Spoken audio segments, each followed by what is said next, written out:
जो लौकिक संकल्प हैं उनके अनुसार अगर मनुष्य करता ही चला जाए तो धीरे धीरे नीची अवस्था को प्राप्त हो जाता है। लौकिक संकल्पों को नियंत्रित करके उसमें शुभ अशुभ का भेद जानकर शुभ को करे और अशुभ से बचे, इसका नाम है धर्म अनुष्ठान, नियम, व्रत। तो लौकिक संकल्पों को नियंत्रित करके अच्छे संकल्पों को लगे रहने का जो धर्म अनुष्ठान है, नियम है, व्रत है, उस नियम और व्रत से मनुष्य की अद्भुत उन्नति होती है। जो पारलौकिक संकल्प है उनका केंद्रीकरण, परलोक भी कई प्रकार के लोकांतर हैं, तो उनका केंद्रीयकरण उपासना से होता है। और अच्छे संकल्पों को भी शांत करके आत्म सामर्थ्य यही अनुभव करना हो तो संकल्पों के निरोध की आवश्यकता पड़ती है। संकल्पों का निरोध योग अभ्यास से होता है। संसार में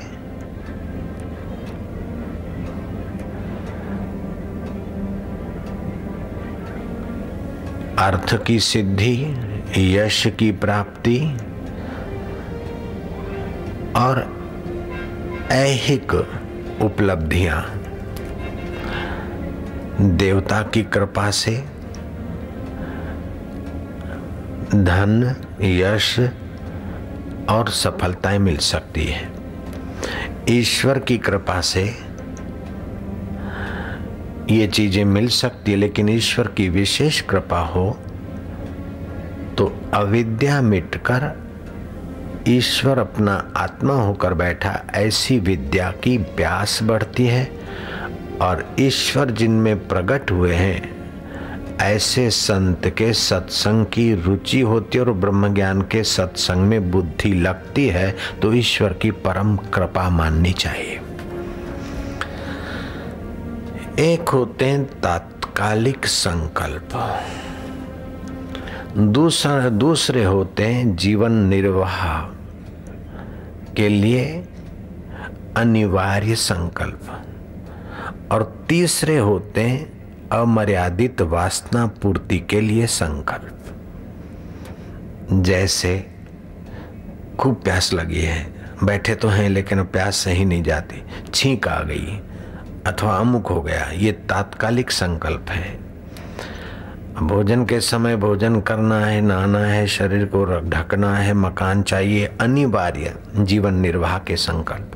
लेकिन मकान ऐसा बढ़िया हो, भोजन ऐसा बढ़िया हो, फलाना ऐसा हो, ये ऐसा तैसा अमर्यादित वासनाओं की पूर्ति के लिए संकल्प होते हैं। अगर मनुष्य सत्संग का आश्रय लेकर अमर्यादित संकल्पों को नियंत्रित कर सके और धर्म अनुष्ठान करके मर्यादित संकल्पों की पूर्ति करना चाहे, उपासना करके संकल्पों को केंद्रीयकरण करने में सफल हो जाए, तो जैसे अंजनी माता ने मन चाहे पुत्र को जन्म दिया और हनुमान जी की माता होने का सौभाग्य उसे मिला, ऐसा भी लौकिक ढंग से किया जा सकता है। अपने अपने संकल्प को केंद्रित करके उसी रीत की उपासना करे तो वो देर सबेर उस संकल्प के अनुसार की गति को पाता है।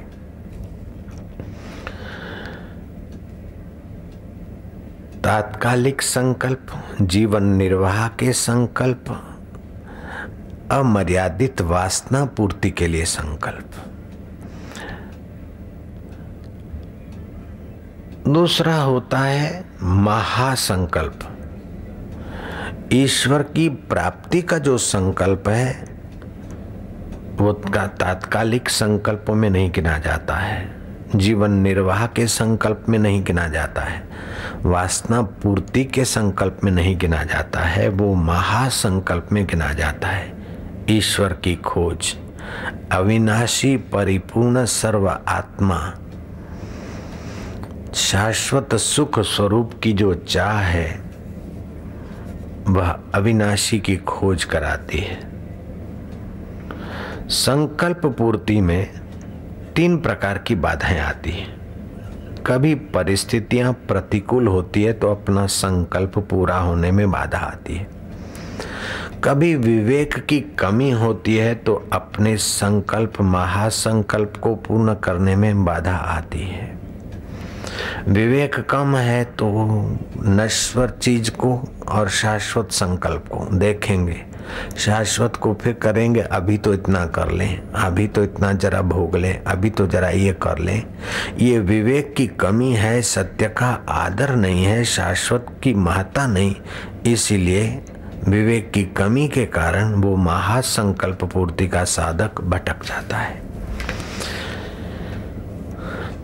तीसरा इसमें बाधा आती है, कभी एक ही समय समान बलशाली परस्पर विरोधी कई संकल्प होते हैं। मानो मेरा संकल्प है एक उच्च कोटि का संत बनना, तो मुझे संयमी होना चाहिए, सत्य बोलने वाला होना चाहिए,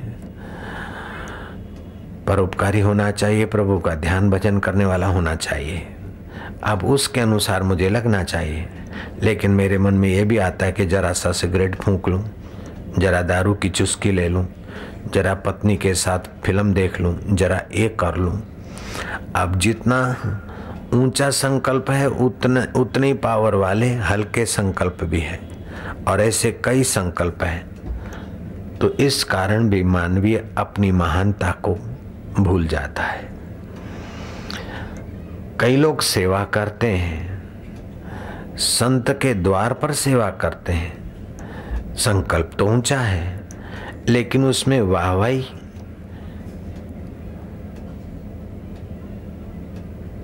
की इच्छा हो,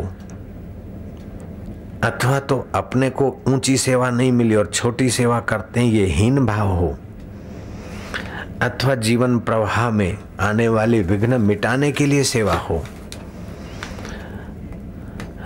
अथवा तो प्रिय व्यक्ति के प्रति झुकाव हो जाता है, अप्रिय व्यक्ति के प्रति उपेक्षा हो जाती है, तो ये सेवा की ऊंचाइयों से साधक को छूने नहीं देती। शुभ कर्मों की अपनी महिमा है, लेकिन शुभ कर्मों में फिर थोड़ा स्वार्थ घुस जाता है, तो शुभ कर्म का जितना ऊंचा फल होता है वो साधक छोड़ बैठता है, खो बैठता है, छोटे फल में खुश हो जाता है। अपनी लाग वाग रिश्ता नाता या अपनी टुकड़ी के आदमी अपने वाले जब सेवा करते हैं गुरुद्वार पर, तो अपने वाले 5-25 नहीं होते हैं, जो भी गुरु वाले हैं वो सब अपने वाले हैं। ऐसी समझ होने से विशाल मति बनती है। भगवत वाणी प्रतिदिन मिलती है, लेकिन उसको सुनने की क्षमता सत्वगुण में ही आती है। भगवान हमारे परम हितैषी हैं, परम सुहृद हैं और परम कल्याण करने में समर्थ हैं। बच्चा अपना कल्याण इतना नहीं जानता जितनी उसकी माँ जानती है। शिशु अपना कल्याण करने में इतना सक्षम नहीं है जितना माता सक्षम है। इसी प्रकार हम इतना अपना कल्याण नहीं जानते, नहीं कर सकते जितना भगवान और भगवत प्राप्त महापुरुष हमारे कल्याण को जानते और कर सकते हैं। लेकिन हमारी वासनाएं, हमारी अमर्यादित वासनाएं अथवा हमारा अविवेक हमको उनके संकल्प महासंकल्प से जुड़ने में रोकता है।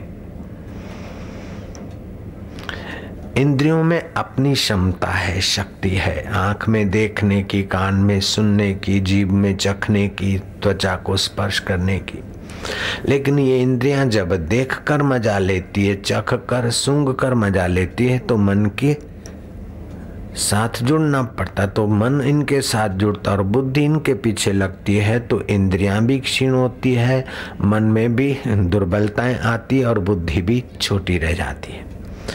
अगर बुद्धि में बुद्धिदाता को पाने का अथवा बुद्धि में बुद्धिदाता के दिव्य गुणों को समझने का सत्संग मिलता जाए तो बुद्धि बलवान रहेगी, मन बुद्धि के नियंत्रण रहेगा और इंद्रियां मन के कहने में चलेगी। छोटा आदमी भी महानता को छू सकता है, महान संकल्प पूर्ण कर सकता है और महान में महान परमात्मा को इसी जन्म में पा सकता है। लेकिन शर्त यह है कि उसकी मति पुष्ट हो।